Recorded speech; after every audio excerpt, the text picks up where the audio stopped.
Hello students, welcome to today's lecture. In today's lecture we are going to discuss about the next topic of unit number 4, that is a baseband signal encoding. So in last lecture we have discussed about the delta modulation. Now in today's lecture we are going to discuss about the few numericals based on delta modulation. So the learning objectives of today's lecture: conditions to avoid slope overload distortion, expression for signal to noise ratio of a delta modulator, and after that we are going to solve few numerical based on previous two topics. The first thing is, what is slope overload distortion? As we have already discussed in previous lecture, this distortion arises because of the dynamic range of the input signal. We can observe from this particular figure that the rate of rise of the input signal, this is your input signal x of t, is so high that the staircase signal cannot approximate it, and the step size del becomes too small for the staircase signal u of t to follow the step segment of x of t.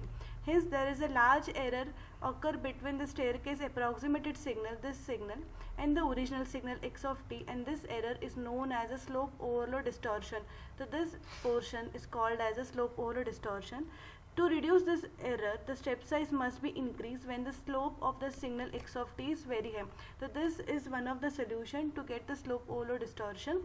So this condition is called as a slope overload distortion, where your input signal is moving very rapidly and the approximated signal is unable to match with the change in input signal, and because of that a large portion or the large area is kept. So this portion is called as a slope overload distortion. Now the condition to avoid slope overload distortion, so this is a figure where we are having a slope overload distortion. So this is figure where we are having a slope overload distortion. So for avoiding slope overload distortion, what we have to do, let us consider the sine wave. This your input signal is represented as x of t is equals to am sine 2 pi fm t.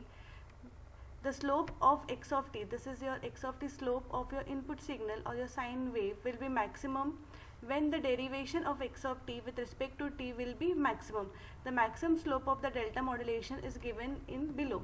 So maximum slope is given as a step size divided by the sampling frequency. Now from where we are getting this formula? So we know slope is nothing but change in x-axis or del x by del y. So here del x is nothing but the change in a step size. This is the change in a step size with respect to your sampling period will give you maximum slope. So this is the formula used for finding the maximum slope. Now from this, the step size is given as a del. This is your del. Okay. So del y by del x indicates our slope. So del y is nothing but your step size, and del x or ts indicates your y-axis, or the change in the y-axis is nothing but your sampling period. So for this particular sampling period, how much is your change in a del is nothing but the maximum slope. In this case, as the step size is constant, the del for each and every step is said to be fixed. Therefore, the maximum slope is given by del upon ts. Next, the slope overload distortion will take place if the slope of a sine wave is greater than the slope of a delta modulations, and that is a condition for the slope overload distortion, where your input signal is changing very rapidly in accordance with the modulating signal. Then the slope overload distortion occurs.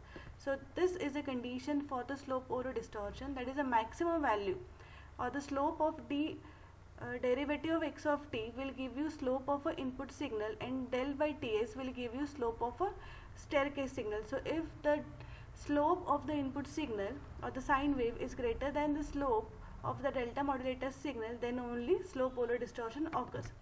Now this x of t is replaced by the actual value of x of t. The x of t is nothing but am sine 2 pi fm t, which is greater than del t of s. Then we are taking derivative of this particular function. Now we know derivative of sine is nothing but the cos.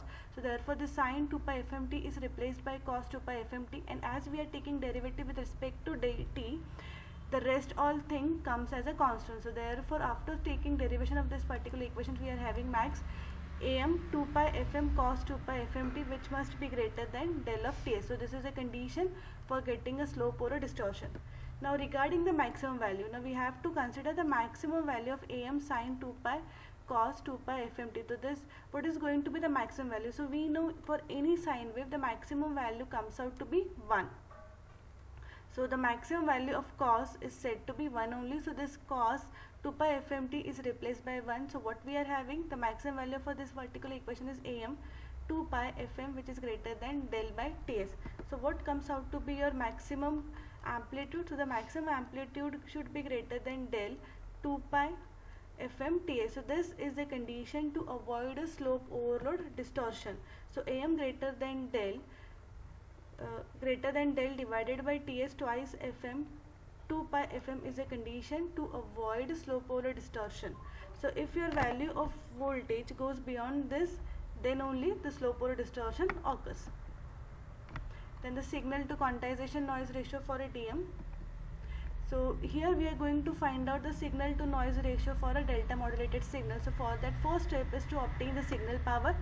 Now from the derivation of a slope overload distortion will not occur if, this is a condition, if your AM is greater than del divided by TS twice 2 pi FM. So here AM is the peak amplitude of a sinusoidal signal, del indicates the step size, FM is the signal frequency, and TS is the sampling frequency. Now from the above equation, the maximum signal amplitude will be, this is the maximum value of amplitude, that the amplitude should be equal to del upon TS 2 pi FM. Now the signal power is given by the generalized formula for a power is given by P is equals to V square by R. Now here voltage which we are having is in RMS voltage form, so we need to convert into normal. So V is nothing but AM by under root of 2. Now why I have written here AM? Because our input voltage is having a voltage of AM, so therefore this V gets replaced by AM. So here the V is nothing but the RMS value which is written as V is equals to AM upon root 2. So we are putting the value of voltage over here. So my power equation become AM divided by root 2 whole square by R. Now putting the value of AM, which we have already find out in the previous slide, what we are having here, P is given by, we have just replaced the value of A by the previous equation. So my power equations comes out to be P is equals to del square A TA square pi square FM. So this is the equation for the signal power in a DM. The next step is to find the noise power. So the maximum error in a delta modulation is equal to the step size, that is del, and the noise power is given by V noise square upon R. So this is a voltage because of a noise. Now here we are having the noise which is nothing but the white noise. So this is a power spectral density of a white noise. White noise is uniformly distributed signal, so therefore it is represented in this format. So it is having a uniform distribution. Now here V square noise is a mean square of a noise voltage which is given as E, this is a representation of a noise voltage, is equals to integration of minus infinity to infinity del sigma square F sigma derivative with respect to sigma. So here we are just representing the mean square value of this particular power spectral density. Now here from the figure, the uniform as it is a uniformly distributed distribution of a noise error, this E or the noise value is given as the limits are changed from minus infinity to infinity by minus del by del, and the value of Fe, this is a function value, is nothing but 1 divided by 2 del. So we have just replaced the value by 1 divided by 2 del, and by taking integration we are having the error value as del square by 3. Now the noise power comes out to be, this value is your voltage or this is your noise voltage, so it comes out to be del square upon 3 divided by R, and the noise power is uniformly distributed over minus Fs to Fs. This is the frequency range. So at the output of a DM receiver, the low pass filter with the cutoff frequency is W.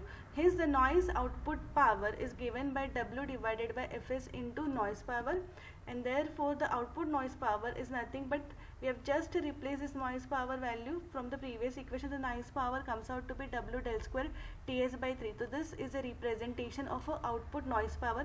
Now we are having two equations. First one is for the signal power and second one is the noise power. Now we put these two equations in the formula of a signal to noise ratio. This is signal to noise ratio is given by the ratio of a signal power to the noise power. So I have just put all the given two values, and from that my signal to noise ratio comes out to be 3 divided by 8 Ts cube W pi square by Fm. So this equation is very important because it will give us the signal to noise ratio of a delta modulated signal. Example: consider a DM system design or the delta modulated system designed to accumulate an analog signal limited to the bandwidth of W 5 kHz. A sinusoidal test signal of amplitude A is equals to 14 and the frequency FM is equals to 1 kHz is applied to the system. The sampling rate of a system is given as a 50 kHz. calculate the minimum step size required to minimize the slow polar distortion, and then calculate the signal to noise ratio. Then we go for the solution. The first part is which parameters are given to us. So what they have given to us, they have given W is equals to 5 kilohertz, A is equals to 14, FM is 1 kilohertz, and Fs is 50 kilohertz. And what they have asked us to find out the minimum step size required for the minimum slow polar distortion, and second one is the signal to noise ratio. So these two are the formulas. The formula for AM is AM greater than del Ts 2 pi Fm, and signal to noise ratio is given by 3 divided by A Ts cube W pi square up into Fm. Now first we are finding the minimum step size. So for getting a minimum step size, here AM less than AM should be less than del Ts 2 pi Fm. So we put the values.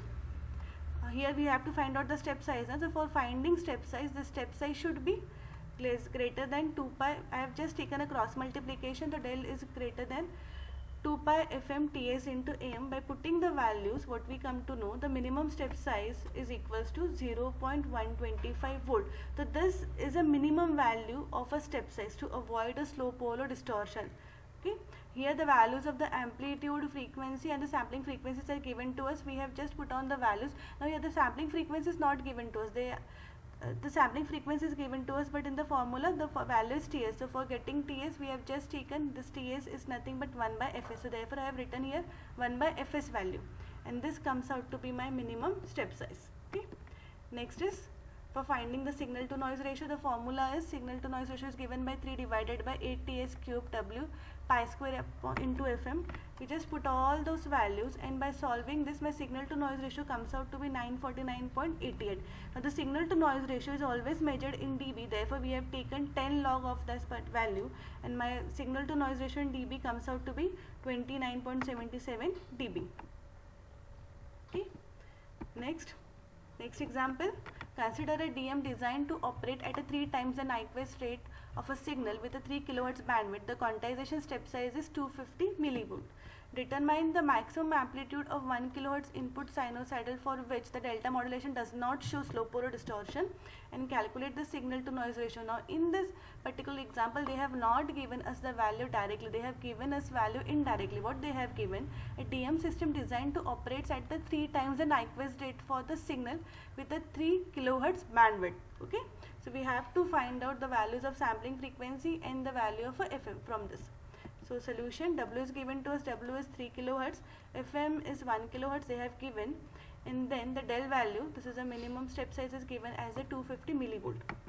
So Nyquist rate, the typical formula for Nyquist rate is that Nyquist rate is equals to twice FM. So I have just taken the value of FM as 1, so my Nyquist rate comes out to be 2 kHz. Now here what they have given, a TM system designs to operate at the 3 times the Nyquist rate. So what is my FM? FM in the Fs in this case is 3 into Nyquist rate. The 3 multiplied by Nyquist rate, which we have just found out in the previous step, is 2 kHz. So 3 into 2 kHz comes out to be 6 kHz. So the sampling frequency of the Fs in this case is 6 kHz. In the formulas, we are using the same formula. First is the formula for the amplitude to avoid slow polar distortion, and second one is for the signal to noise ratio. Amplitude, first step is to find out the signal amplitude.